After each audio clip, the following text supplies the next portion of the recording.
Aawaz.com. This is the morning brief from the Economic Times, produced in collaboration with Aawaz.com. An oversight.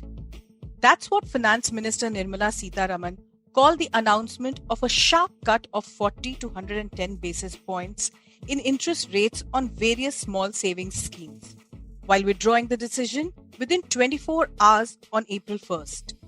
People can't stop wondering how an announcement of this nature could be an oversight. This provided ammunition for jokes on social media. But in the few hours between the announcement and its reversal, people were worried that their income will take a hit. For these investors, every penny saved is a penny earned.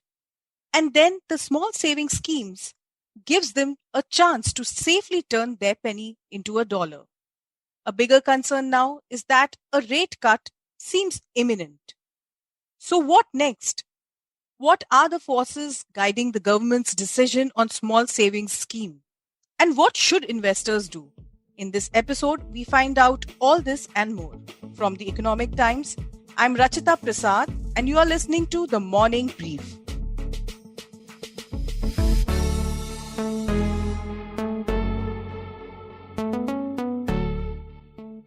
The biggest concern is that how to sustain myself. The senior citizens category that I think more than 95% people are in the service category. They depend on whatever savings they have throughout their lifetime, and the return from those savings will only sustain them. But when the return itself is getting reduced each year, each quarter, then it becomes impossible to sustain. And not only the sustenance in a conventional way, but also the rising health costs. When I retired, the rate of interest for me in 2014 was 10.50%. Of course, it includes the staff rate of 1%. But any other senior citizen was getting 9.5% to 9.75%. Now a senior citizen is getting, how much he is getting? 5.5% to 6%. So this is the kind of reduction that has happened over the years. The rate of interest falling and cost of living rising. So it is a double blow to the senior citizen. That was Akhilesh Kumar, a retired senior banker who spent his entire life helping people with their money. But he's now worried about his own. His concerns are resonated by many other people. Let's dive right into our discussion on the small savings scheme with our experts to find out some solutions. We have with us two guests today. Our first guest is Melvin Joseph, founder and chief financial planner at Finwin Financial Planners. Our second guest today is Sugata Ghosh, Chief Editor News at the Economic Times. Welcome to the podcast. Hi. Let's start with the most elementary question. What are the small saving schemes that we are talking about? Why is it so important for investors? And who invests in them? Yeah. Melvin? Actually, small savings schemes consist of a basket of 12 schemes, starting from a simple savings bank account, going up to Sugata Samruddhi scheme launched for the girl child. The important products in this category are Senior Citizen Savings Scheme, Monthly Income Plan, NSC, KVP, Sugata Samruddhi, and Public Provident Fund. Normally, these schemes offer a bit higher rate of return than the normal bank FD. For example, when SBI is offering around 5.4% on a 5-year deposit, a similar deposit in post office is giving 6.7%. Since it is fully guaranteed by the government, people feel it better than any other investment options outside. Schemes like Senior Citizen Savings Scheme, MIP, NSC, PPF, etc. are used by retired people for their cash flow planning. If there is a drastic reduction suddenly, it affects their standard of living. Similarly, Sugata Samruddhi is very popular among the people for their girl children, and it is offering an interest-free, tax-free return for the investors. Though these schemes are called small savings, small and big investors invest in these schemes. While small investors consider this as safe, middle class and above consider this for better tax-free return. For example, a 5.4% bank deposit for a 30% tax slab person translate into a return of 3.7% only. While PPF is offering 7.1%, it is naturally a 3% higher return than the FD. So this scheme is popular among all class of investors. And that is why this public outrage about this reduction in interest rate. So clearly there's a large base of people who are investing in these schemes. Shugato, Yes. the small savings rates are revised every quarter. In fact, it was lowered last year as well. So why was the reaction so strong this time? Can you give us some perspective on that? Well, there are moments when a certain action takes a life of its own. The rate cut was announced in a politically charged environment. It was clearly not well thought out, and the government quickly realized that it could have been like showing a red rag to the opposition. Second, it has been a difficult year to say the least, and despite the vaccine rollout, spirits in general are low and uncertainties continue. So it's like saying, look, things are tough already, and we don't want any more bad news. And thirdly, the extent of rate cut that was announced last year was smaller. This time it's deeper. But Rachita, there is also a most subtle element that is at play. Small savings as a subject receive comparatively less attention from the media than, say, a rise in petrol or diesel prices. For instance, only now many people have discovered that the largest mobilization of small savings happens in Bengal, which is the battleground of a very fierce elections now. Talk about bad timing. Yeah, and so even though the rates were revised, even though the rates are kind of examined and reviewed every year, in fact, every quarter, it was sharp, sudden, and most savers this time were not prepared for it. Makes sense. And like you said, it's a politically charged environment, and the fact that this scheme is important in West Bengal, which is seeing an election right now, just makes for terrible timing for the government, I guess. Melvin, what is the mechanism for the rate change? How high is the possibility now that there would be a rate cut, say, in the next quarter? Because it seems like the government may be just holding it for the elections. Do you think it could be a calibrated reduction or a sharp one? Yeah. So technically, the rates for all small savings schemes are reviewed and announced at the beginning of each quarter. And all the schemes are linked with a certain benchmark. For example, Public Provident Fund is linked to the 10-year bond yield, which is now around 6.1%. So you can imagine why government want to reduce the PPF interest rate from 7.1 to 6.4, because even that is also slightly higher than the 10-year bond yield. Ideally, this reduction should have happened in the last 2 quarters in a mild way. So government waited for that and they suddenly reduced it. That is why the reduction come now. Now there is a silver lining, because the way it goes, we seems to be at the lower end of the interest rate cycle. And with this inflation and huge borrowing program for the government, chance for further rate cut is quite unlikely, or even there is a chance for interest rate going up. In that case, I don't see any drastic reduction which is going to happen in the case of small savings also going forward.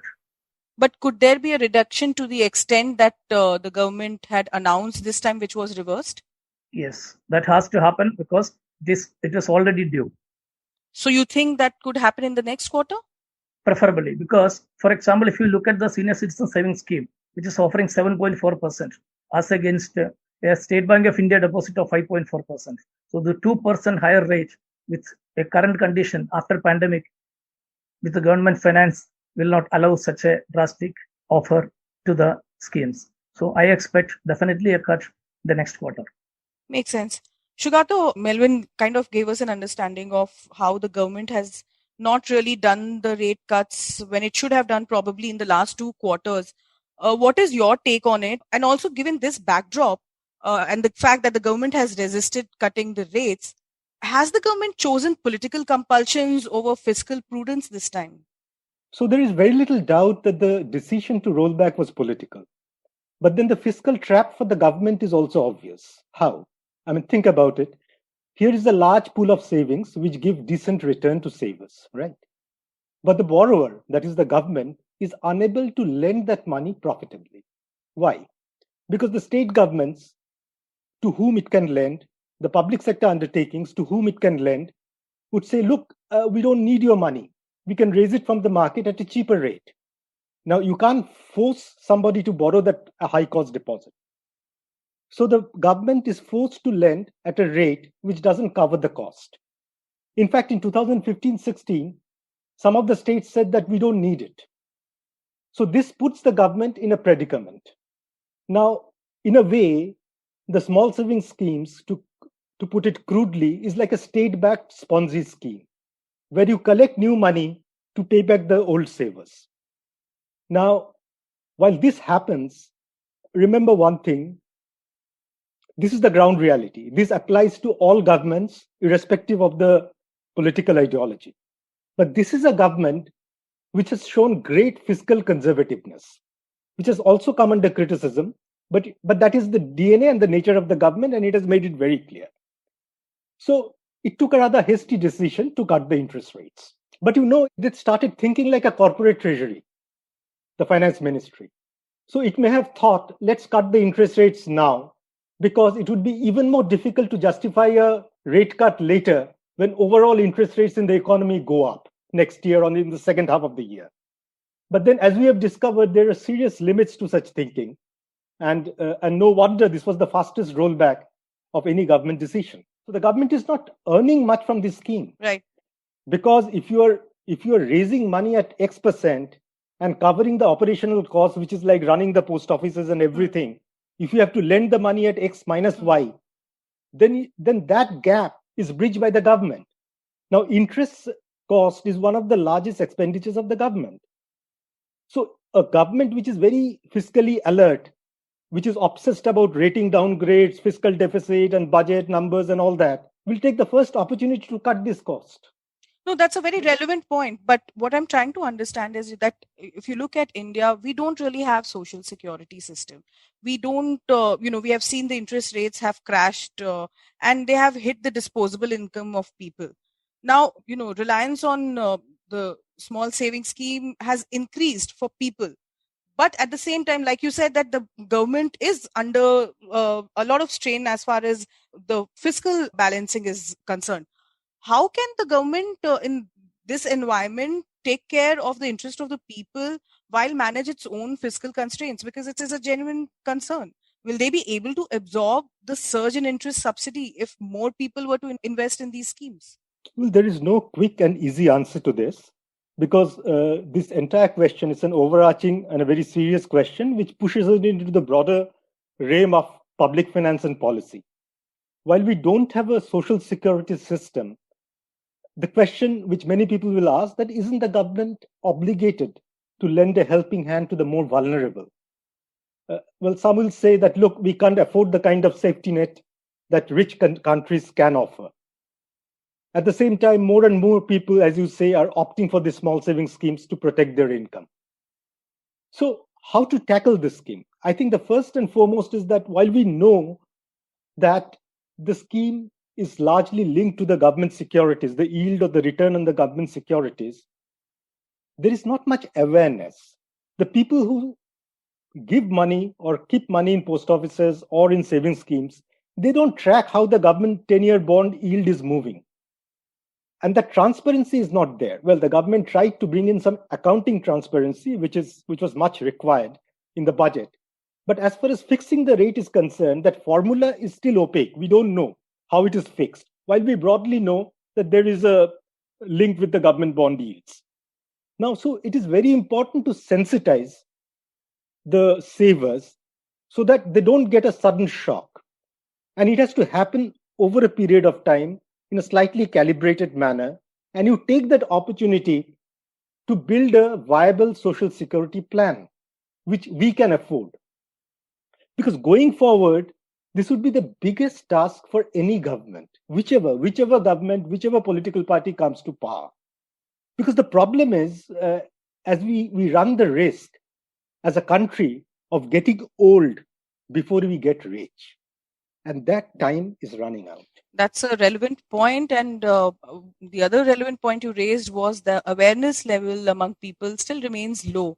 Melvin, you are dealing with a lot of people who come to you for advice on personal finance. I'm sure people must have reached out to you after this announcement and the reversal. What are you recommending your clients with respect to small savings scheme? I mean, even if the rates were reduced going ahead, would it make sense to invest in these schemes after all? Of course. My point is, if you can invest in public provident fund and Suganya Samruddhi scheme, even at the 6.4% return, blindly invest 1.5 lakhs per annum in both the scheme as part of the debt portfolio. This will remain the most attractive scheme within the debt categories forever, as long as the government want to keep the schemes as such triple E, that is exempt. Me and my wife both invested 1.5 lakhs yesterday itself. But consider this only as the part of the debt portfolio. Don't think that you should invest only in small savings schemes. Debt instruments will not make you rich. You should invest in equity also as part of your overall financial planning. What I am telling is, within the debt category, PPF and Suganya Samruddhi will still remain better option, even if there is a reduction of interest rate to 6.4% as proposed. Inflation will slowly take the interest rate high. That means in the next review by RBI, interest rate has to be slowly increased. So with that, the bank rate will increase, and that may give a small helping hand for the government to maintain the small savings rate also slightly better way. So what I was telling is, as and when the inflation goes up, if the RBI slowly start increasing the interest rate, PPF rates may not fall like what it is proposed yesterday. Okay, but in the run up to that, there might be some pressure on the income because inflation as of now remains high and the rates have lowered, right? Yes. As my fellow panelists said, it is a reality where which we have to live with that. Senior citizen savings scheme is still a good option for retired people because it's always getting a 2% higher return than the normal FD. So we have to understand the reality that to some extent it is subsidized by the government, and the day government remove that, we are going to see a lower interest rate regime. So going only to this debt, that concept has to move out. Slowly, people should invest in a mix of equity and debt so that we will be able to generate better return to cope up with the inflation. That is a reality. We have to live with this. Fair enough. But Melvin, many people do not really understand the equity market very well. I mean, they are rather, skeptical about investing in equity markets. They look for safe investment options.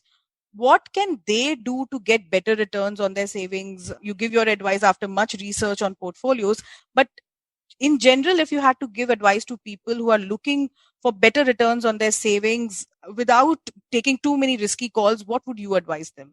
See, for a common investor, a combination of public provident fund plus equity mutual fund, I will say PPF plus equity mutual fund combo can help in long-term wealth creation along with their tax planning, because PPF will take care of the Section 80C automatically, and the equity mutual fund definitely can give inflation beating returns.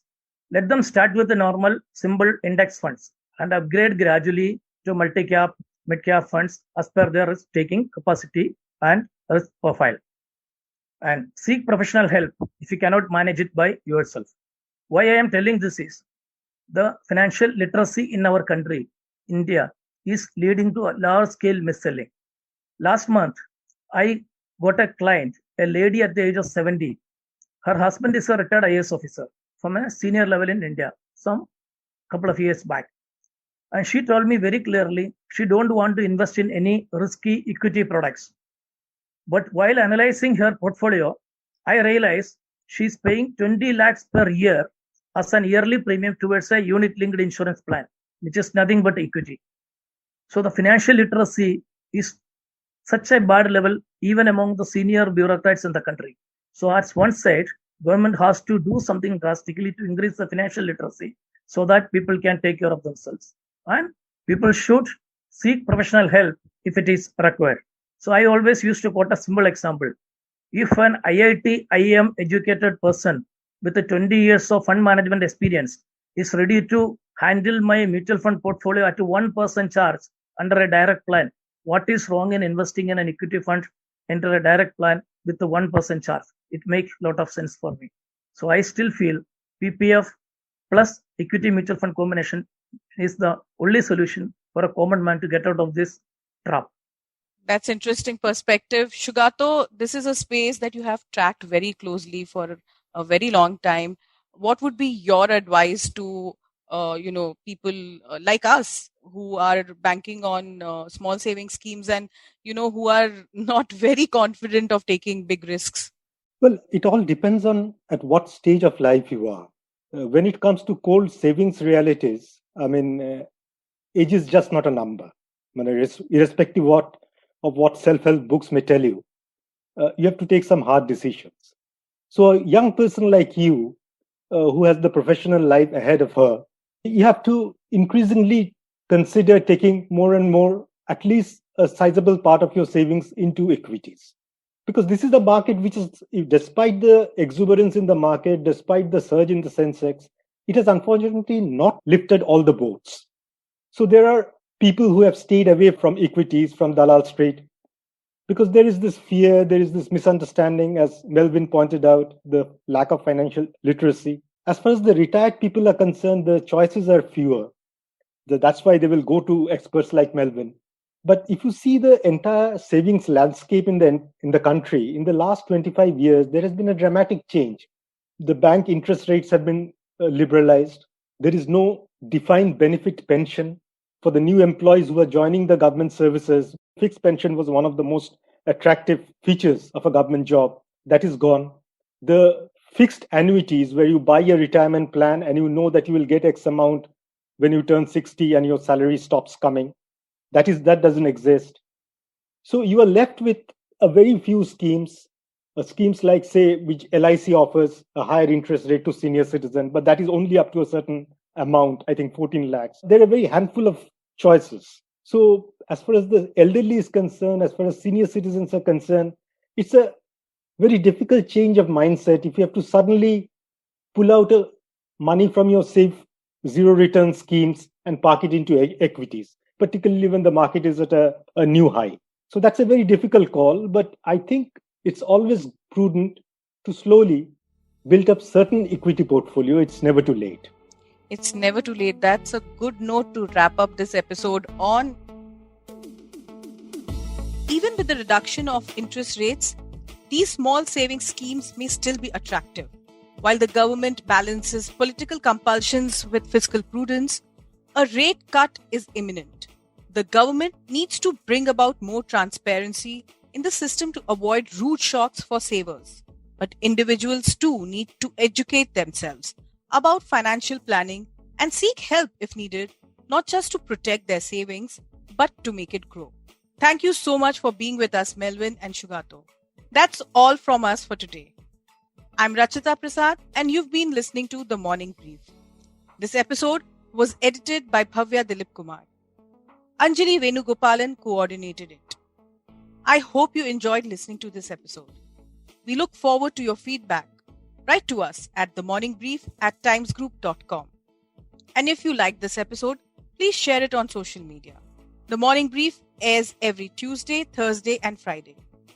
Thank you for listening and have a great day.